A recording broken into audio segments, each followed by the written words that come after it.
हम लोग धार्मिक बात नहीं करते हैं। अरे बहन जी चली जाएं, मांझी जी चले गए तो उससे थोड़ी है कि वो वोट चला गया। जिस बिहार से 40 सांसद उनको मिले, उस बिहार की अनदेखी करने वाले लोगों को बिहार की जनता इस बार उस तख्त पे बिठाने वाली नहीं है। किस मांझी जी की बात कर रहे हैं? जिस मांझी जी की जिव्या काटने का आदेश और फरमान जारी हुआ था भारतीय जनता पार्टी से। अरे घटना था, ये कैसा घटना था जिन्होंने कहा था कि जीतन राक्षस मांझी? कोई विचारधारा है विचारधारा क्या? अरे ना भारतीय जनता पार्टी की विचारधारा है, ना जीतन राम मांझी जी की। बिना पिछड़ा, दलित और मुसलमानों के सपोर्ट के ही राष्ट्रीय जनता दल महागठबंधन बिहार में महज 12,000 वोटों से पीछे रही, बिना उनके सहारे के रही। जिन लोगों ने कहा था कि मैं देश नहीं बिकने दूंगा और उन्होंने देश को बेच दिया, रेल बेच दिया, भेल बेच दिया। आप देखिए ना, लोगों के आज भावनाओं तक को बेच दिया। मैं तो कहूंगी, अरे संसाधनों की तो छोड़ दीजिए। देखिए, देश जुमले और सगुफों से नहीं चलता है, हकीकत होनी चाहिए बातों में। देखिए, किसी चेहरे की नहीं जरूरत होती है, उस जमात की जरूरत होती है जो उस जमात के बारे में सोचेगा, जो काम करेगा, उसकी जरूरत होती है। 10-15 दिनों पे एक बारी इनकम टैक्स और ईडी का छापा पड़ ही जाता है। 23 जून को पटना में विपक्षी एकता को लेकर बड़ी बैठक होने वाली है। उससे पहले राजनीतिक उठापटक लगातार देखी जा रही है। जीतन राम मांझी लिखित तौर पर और गठबंधन से अलग हो चुके हैं। स्टालिन भी नाराज चल रहे हैं। खबरें ऐसी चल रही हैं कि स्टालिन नाराज चल रहे हैं। उनके एक मंत्री पर जब कार्रवाई हुई, सीबीआई केंद्रीय जांच एजेंसी ने उनको गिरफ्तार कर लिया, तब तमाम विपक्ष के नेता चुप थे और उनसे उम्मीद करते हैं कि विपक्षी एकता बनाई जाए। स्टालिन बिहार है, लेकिन स्टालिन नाराज चल रहे हैं। तो नीतीश कुमार को जाना था स्टालिन को मनाने, लेकिन वो नहीं पहुँचे। तेजस्वी यादव पहुँच रहे हैं।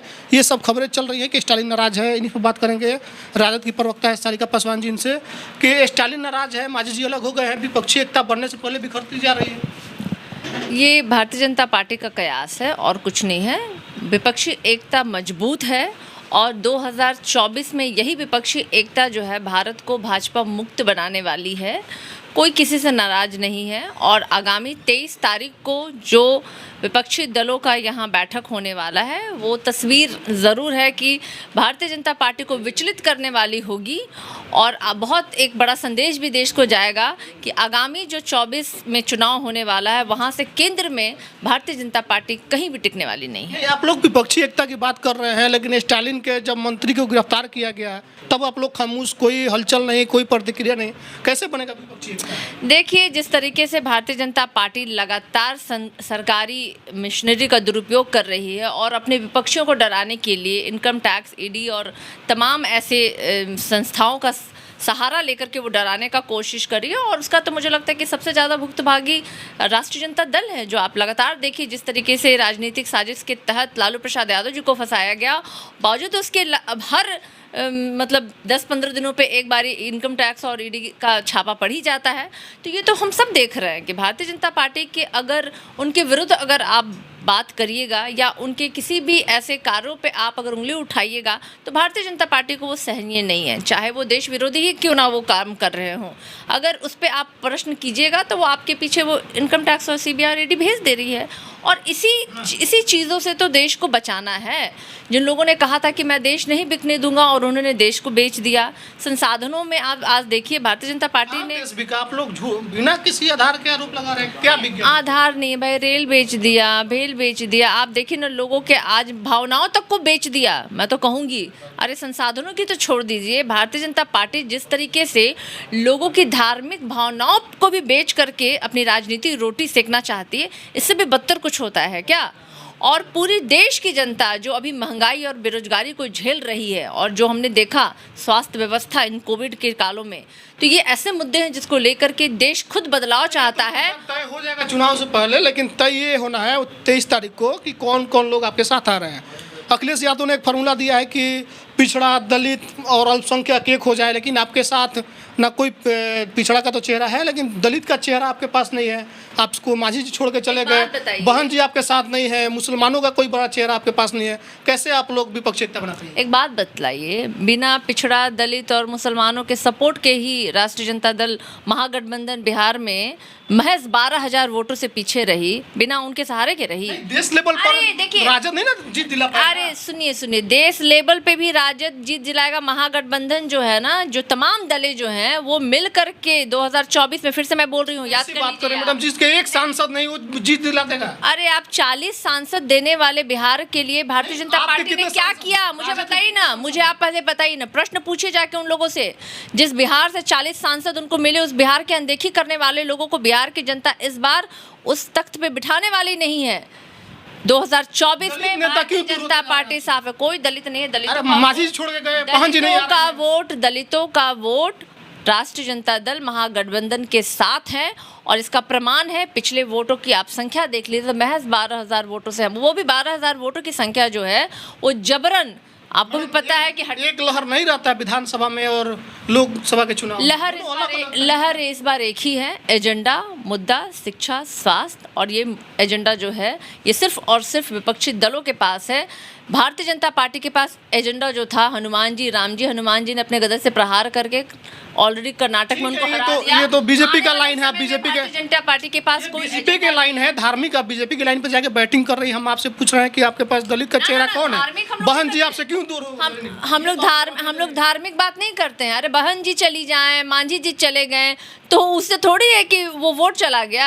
आज भी दलित, पिछड़े और अल्पसंख्यक जो हैं महागठबंधन के साथ हैं। बिहार के परिप्रेक्ष्य में मैं अगर बात करूं तो राष्ट्रीय जनता दल के साथ है और यही कारण है कि राष्ट्रीय जनता दल बिहार की नंबर 1 की पार्टी बनकर उभरी, और वो भी एक चेहरे पे। कहाँ एक तरफ तेजस्वी यादव जी और कहाँ दूसरी तरफ नरेंद्र मोदी, अमित शाह, योगी जी और ना जाने कितने बड़े बड़े नेता। तो आप समझ रहे हैं वो कितना बड़ा बदलाव था, और बिहार की जनता ने अपार प्यार और समर्थन दे करके तेजस्वी यादव जी को मुख्यमंत्री के चेहरे पे उन्होंने वोट तेजस्वी किया। जिताएंगे लोकसभा 2024 का चुनाव है ना? देखिए तेजस्वी जी लोकसभा नहीं जाएंगे, लेकिन जिताएंगे पूछ रहे हैं। निश्चित रूप से किसी की जरूरत नहीं, ना माझी, ना बहन जी, ना किसी मुस्लिम चेहरे की। देखिए किसी चेहरे की नहीं ज़रूरत होती है, उस जमात की ज़रूरत होती है जो उस जमात के बारे में सोचेगा, जो काम करेगा, उसकी ज़रूरत होती है। और वो जमात जानती है, चाहे पिछड़ी जमात हो, चाहे दलित जमात हो, चाहे अल्पसंख्यक जमात हो, कि उनके बारे में सोचने वाला कौन है। वो फैसला लेंगे, वो निर्णय लेंगे। और हमें पता है इस बात को बहुत अच्छे तरीके से। हमारे नेता जो हैं तेजस्वी यादव जी, वो तमाम A to Z सिर्फ वो कहते नहीं, उस पर भरोसा भी करते हैं और उसमें काम भी करते हैं। और लगातार वो जिस तरीके से उन्होंने वादा किया था कि 2 सप्ताह में उन्होंने 2 लाख नौकरियां दी, क्या दिया नरेंद्र मोदी जी ने? जो कहा था कि हर साल 2 करोड़ रोजगार दे ही रहे हैं। अरे कहाँ दे रहे हैं? लगातार चाय कहाँ दे पकौड़े रहे के हैं? स्टॉल खुल रहे हैं, वो भी तो रोजगार है। ये भी आप भी जान रहे हैं, आप भी जान रहे हैं साल कि तो सगुफा है ये। सगुफा और जुमले से नहीं चलता है। 15,000 रुपए अकाउंट में आए कोरोना काल में सबके। अब क्या चाहिए? आप क्या गया नहीं आया ना। देखिए देश जुमले और सगुफों से नहीं चलता है, हकीकत होनी चाहिए बातों में, सच्चाई होनी चाहिए। गठबंधन पर होना बात चाहिए। कर रहे थे, विपक्षी एकता पर बात कर रहे थे। ऐसा आपको नहीं लग रहा है कि जब सब कुछ हो जाए तो आपको लगे कि नहीं हमने गलती कर दी, अफसोस करके तब कुछ नहीं मिलेगा? अभी भी समय है, तो प्रयास तो होना चाहिए कि जो बड़े नेता आ जाए। लगातार बीजेपी आपके नेताओं को तोड़ रही है। माझी जी को तोड़ के ले गई, चिराग पासवान के साथ, मुकेश सहनी की भी संभावना है कि उधर चले जाएंगे, उपेंद्र कुशवाहा उनके साथ। आपके पास आप किस माझी जी की बात कर रहे हैं? जिस माझी जी की जिव्या काटने का आदेश और फरमान जारी हुआ था भारतीय जनता पार्टी से। अरे घटना था, ये कैसा घटना था जिन्होंने कहा था कि जीतन राक्षस मांझी? ये कैसा घटना था? और ये कैसे जीतन राम मांझी जी आज उन्हीं के गोद में जाके बैठ गए हैं जिन्होंने, अरे जिनके बारे में, जिनकी पार्टी राम के भरोसे चलती है और जिनके बारे में कहा था जीतन राम मांझी ने। सुनिए पहले, अरे प्रश्न कर रहे थे, पहले सुन लीजिए, पहले प्रश्न किए तो पूरा बतवा सुन लिया कीजिए। जिन्होंने कहा था कि राम काल्पनिक है, हाँ, और राम से कर्मठ रावण है, और जिनकी राजनीति राम के नाम पे चलती है, उन लोगों को, और जिन्होंने कोई विचारधारा है विचारधारा क्या? अरे ना भारतीय जनता पार्टी की विचारधारा है, ना जीतन राम मांझी जी की विचारधारा है। ये तो चोर मौसेरे भाई वाला मिलन है। बीजेपी को कह रही है कि कोई विचारधारा नहीं है। एक समय में वो भी आपके लालू यादव को मुख्यमंत्री बनाने में साथ दी थी, वो भी गठबंधन आप लोगों ने किया था उनके साथ। अरे भाई राजनीति में विचारधारा राष्ट्रीय जनता दल कब गठबंधन कर लिया भाई भारतीय जनता पार्टी से? अरे भाई सुनिए ना, देखिए लालू प्रसाद यादव जी हों, तेजस्वी यादव जी, कभी भी उन्होंने भारतीय जनता पार्टी के समक्ष ना घुटने टेके हैं। और यही कारण है कि लगातार हम लोगों ने संघर्ष हमारी उस समय से लेके आज तक जारी है, और ना हम डरे हैं, ना झुके हैं, ना झुकेंगे। हमारी लड़ाई जो है एजेंडे पे है, हक के लिए और जनता के हुकूक के लिए है, और वो लगातार होती रहेगी। चलिए, माझी जी चले जाए, बहन जी चले जाए, वैसी चले जाए, कोई चले जाए, विपक्षी एकता लालू यादव तेजस्वी यादव के चेहरे पर बनेगा और 23 तारीख को जो बैठक होगी सफल होगी। सारिका पासवान का ये कहना है। बाकी जो लोग वीडियो देख रहे हैं प्रतिक्रिया कमेंट बॉक्स में लिखिएगा। वीडियो को शेयर कीजिए। यूट्यूब देखते हैं, चैनल को सब्सक्राइब कीजिएगा। धन्यवाद।